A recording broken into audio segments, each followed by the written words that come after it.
the Ordinary Yogi, and I'm here with Nicole Tough. Nicole has been a National Dressage Squad rider. She's been Coach of the Year and Sports Star of the Year. She currently is on the Queensland Dressage Squad. And as a rider who's been at the top of her game for over a decade, Nicole, tell us about what are some of the physical demands of equestrian sport? Well, I've always been a believer that as we insist that our horses are athletes, we should require the same from ourselves. But like many equestrians, I spend vast amounts of money, time and energy on training, lessons, stabling, ice boots, poultices and physio for the horses.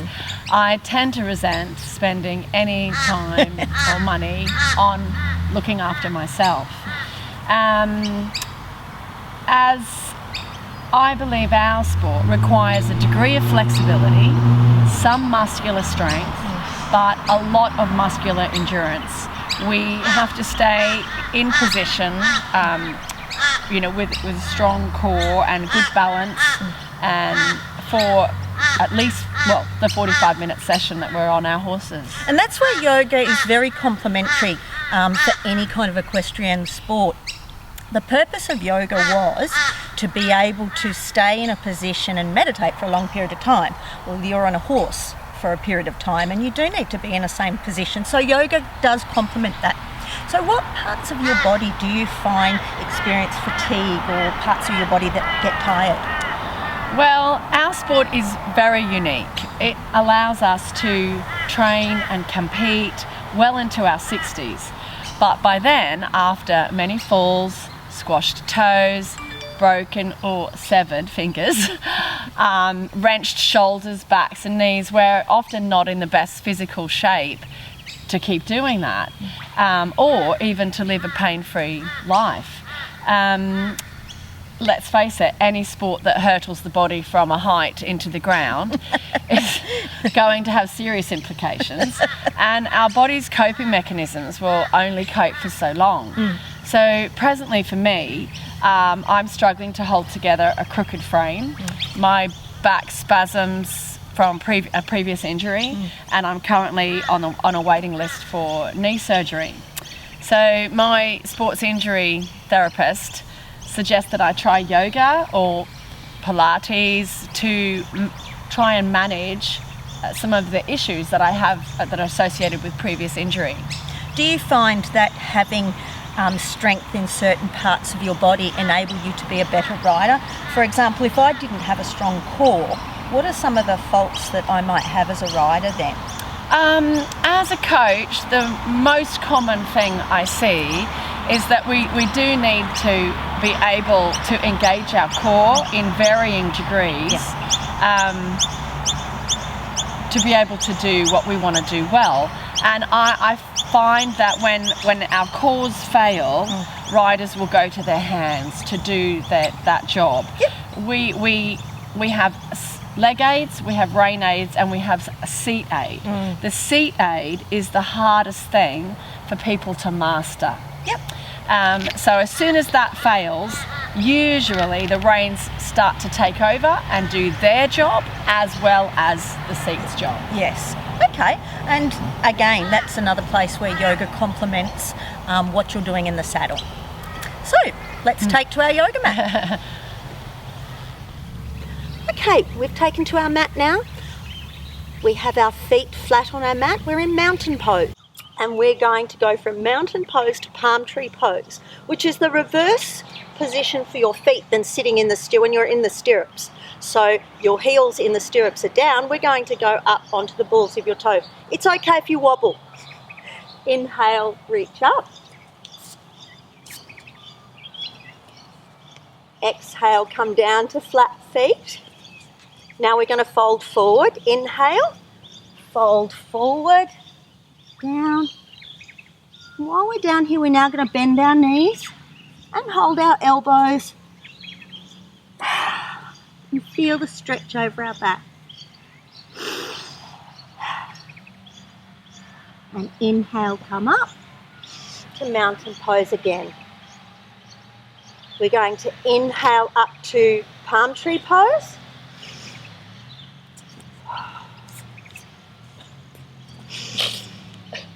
Exhale down to flat feet.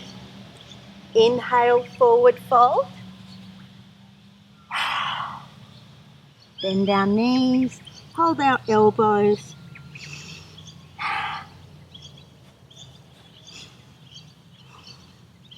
Inhale, come up. And last time we'll do that round again. Inhale, reach up to palm tree pose. Clearly this is not an equestrian pose. No, it's the reverse. So you've got to exercise the muscles in reverse. Inhale, flat feet. Exhale again. Then inhale, fold forward. And bend your knees, hold your elbows, and relax over your back, and up the backs of your legs. And inhale, come up. Now we're going to do Utkatasana, which is a chair pose. So we're going to inhale and reach up. Inhale, come up. We're going to do that 2 more times. Inhale, reach up. Exhale, rise up. Last time, inhale.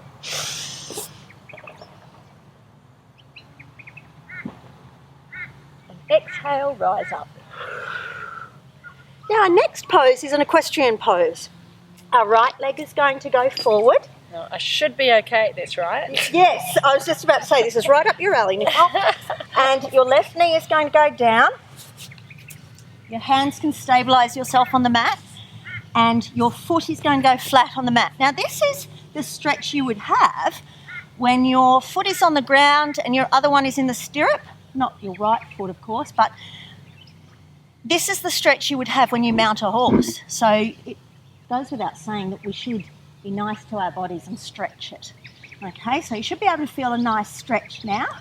And you can inhale and reach up. And our top half of our body is independent of the bottom half of our body, just like when we're riding.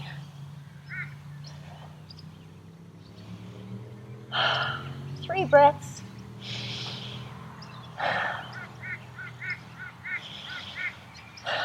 In between our right leg and our left leg, we're going to come into downward dog. So curl our left toes under, and we're going to take our right foot back to be with our left foot. And we're going to stretch. Inhale and exhale. Thinking about getting your tummy on your thighs. It's okay to bend your knees, okay, but it's about having your spine straight. Okay. Inhale and exhale. Now bring your left foot forward into the equestrian lunge. Okay, slowly move from posture to posture. Your right foot flat on the mat. Okay, and feel the stretch in your hip flexors. Now inhale up. 2.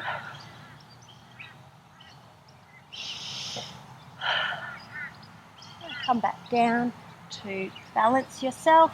You're going to curl your right toe under, and you're going to take your left foot back to be with your right foot into downward dog.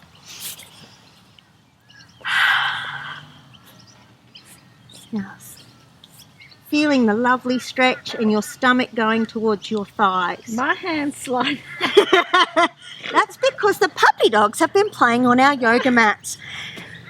Most yoga mats are a little bit cleaner than ours. Okay, now we're going to go into lizard pose. So from here, we're going to bring our right leg forward and put it across between our 2 wrists. Yep, beautiful. Ease into it slowly. The left leg, the top of your foot is going to be on your yoga mat. Now you're going to inhale and you're going to walk your hands forward and ease into this stretch. Inhale and exhale.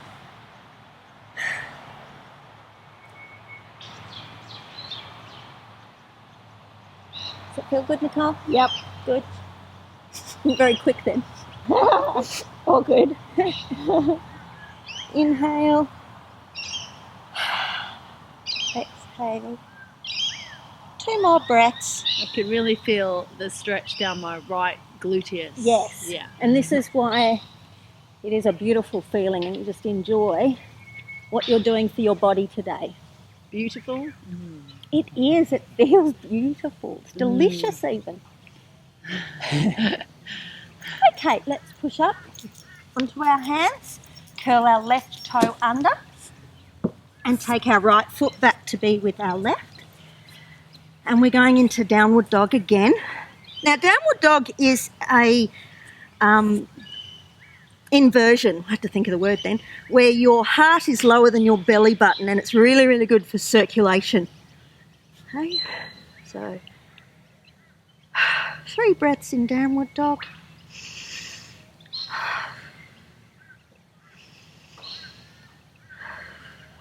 Now we're going to bring our left foot up and put our knee down so that our knee to ankle are going across between our 2 hands, and we're going to ease down into this posture.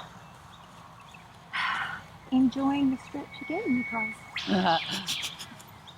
And walk your hands out.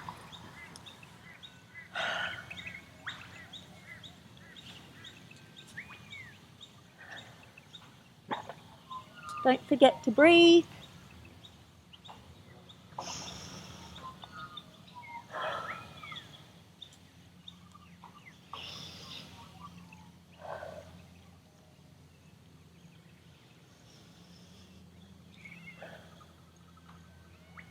Now, I'm going to come up.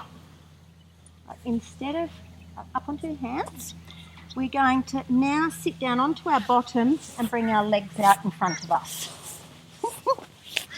And don't mind all the grass on our legs. It's farm life yoga. We get barnyard yoga. Inhale, reach up. We're going into Dandasana now, and we're going to reach forward. The aim is not to put your head on your knees, it's to lengthen the spine again. So think about having an energy ball in your hands and holding it out. Oh, Okay. this does feel good for my back. Yeah, you're welcome, Nicole. And inhale up. And because you like it so much, we're going to do it 4 more times. Inhale, reach up. Exhale, reach out. Pause. Inhale, reach up. Exhale, reach forward. Inhale, reach up. Exhale, reach forward. I think that was 4. And we'll do 1 more just for good luck. Inhale, reach up. This is 4. Okay. Yeah. Exhale, reach forward. Thank you. That's all right. And 1 more then. Inhale, reach up. We've got to do 5. Oh, you said 4. Okay, I lied. Exhale, reach forward. I lie when I'm coaching all the time. 1 more. All right, 1 more, just 1 more. Now we're going to bring our heels together. Okay. And you're going to think about your spine being nice and tall and elongated. You're going to hold your feet, your thumbs, like they're prying open a book in the arches of your feet. You can push your elbows down into your thighs. Yeah, so like that. Like that. Beautiful. Sitting tall. And we're here for 5 breaths, Nicole. Inhale.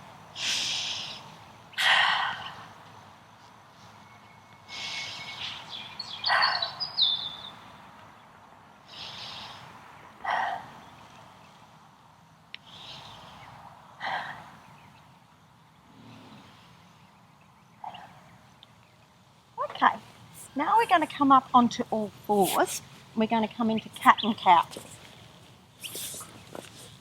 So get yourself even, and we're going to inhale and reach up and push away from your mat where you can feel the stretch between your shoulder blades.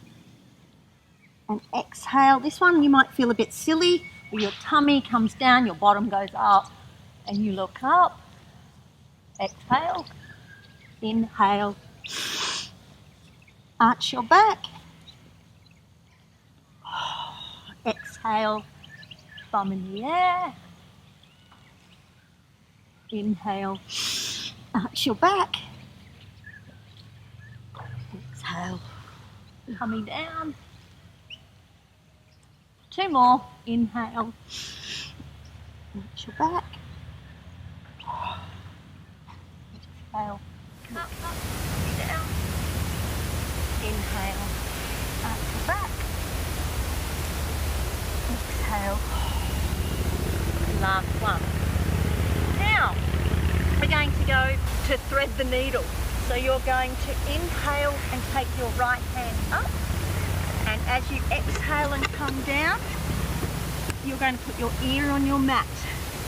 You're going to move slowly into this posture. Your left leg is going to come out. And you can do this in a number of ways. You can just leave it out there like that with your hand flat on the ground. Or you can hold your big toe with your fingers and then just ease into the stretch of your leg. Your left arm is going to come up and around, and you're going to slide your fingers in the top of your hip crease. Now we're going to be here for 5 breaths in the rain.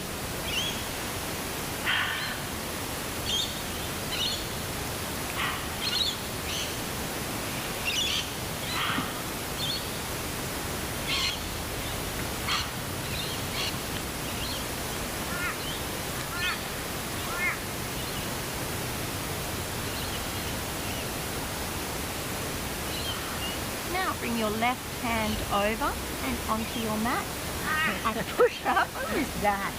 Push up on so that you've got both hands on your mat. Now before you take your left leg back, lift it up, take it back around, and you're going to have it on your right side and look over at your foot and feel the beautiful stretch in both your right hip, okay, and your left leg. I think it was down here. Yeah. And if you breathe, and just relax into that stretch.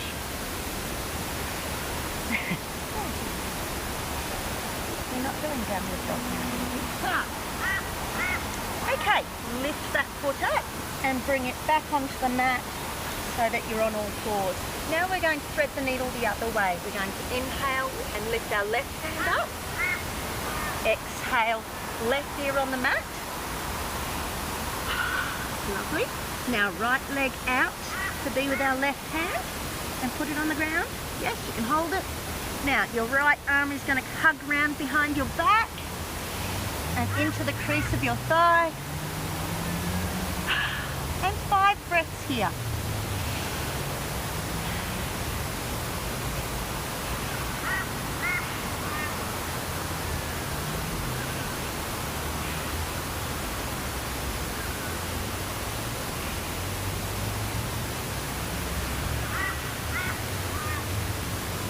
Okay, take your right hand back to the mat now.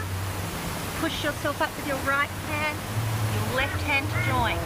We're going to lift our right leg and bring it round onto the left side, off our mat, and look down at your left foot and enjoy the stretch down the right side of your body.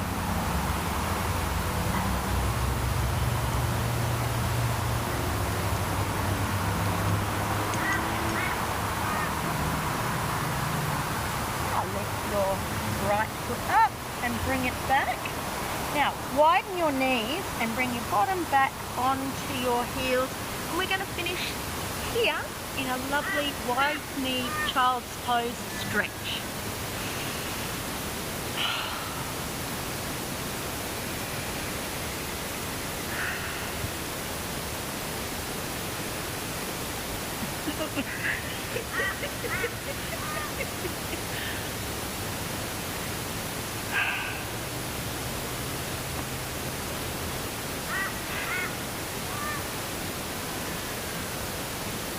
Feeling relaxed?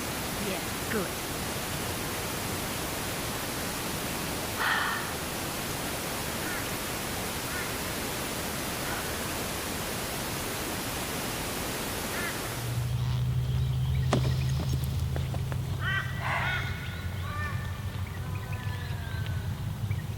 Feeling relaxed? Yes. Good.